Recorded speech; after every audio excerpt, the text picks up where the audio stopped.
gida ku dago kafa mana To mai gida ai muna bakin kokarin mu baka gani ne? Baba jira mu. Wannan jira ku dage ku dago kafa mana ba dan Allah. Haba malam Yabanya, lafiya naga ka tattaro gida kwanku da kwarkwatan ku ga uban kaya him kamar mai gudun hijira. Mai gudun hijira ne ma. Kamar yaya malam Yabanya? Haba Alhaji Kabiru, kamar ba kana jihar mu ta birnin Kebbi ba.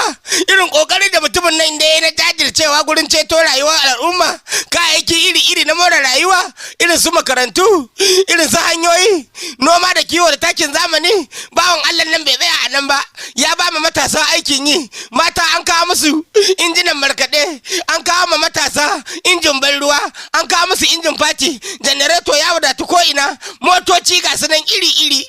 Bawan Allah nan bai tsaya a nan ba, ya sake ɗiban matasa ya biya musu scholarship na makarantu iri-iri, ya ware ɗumbin matasa ya koya musu harkan sana'o'in hannu.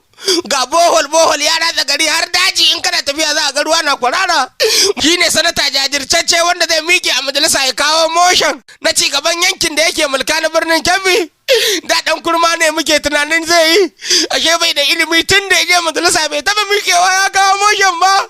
Irin wannan ƙoƙari da gwarzon sanata ke yi, a ce al'umman jihar birnin Kebbi rankatakan maza da mata an yi haro goguwa, an fito kwai da kwarkwata, an yi tashin tantabaran ɗan lami, an je an roƙi bawan Allah nan, an ce ya fito gwamnan jihar birnin Kebbi a shekara ta 2023.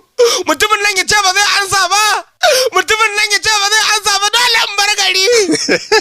Kai, Allah sarki, malam Yabanya kenan. To in dai wannan ne kwantar da hankalinka, kaga ganin da kai mun yanzu, to yanzu nan daga gurin taro nake. Ba mu bar gurin ba sai da Dr. Yahaya ya amsa zai tsaya takarar gwamnan jihar Kebbi State shekara ta 2023 domin fidda mu yan jihar Kebbi a kangin da muke ciki. Baba ni ba zan tafi ba. Ni ma ba za ni ba, na fasa. Kwarai mai gida to mai da kawo mu gida kawai. Babban sanata ikon Allah kana gaba wada na baya, amsa kira na mutane na daga ya hayya muke fata, kazan gwamna na jihar Kebbi dan dafawa maza har mata, Amsa kira na mutane na daga ya hayya muke fata, kazan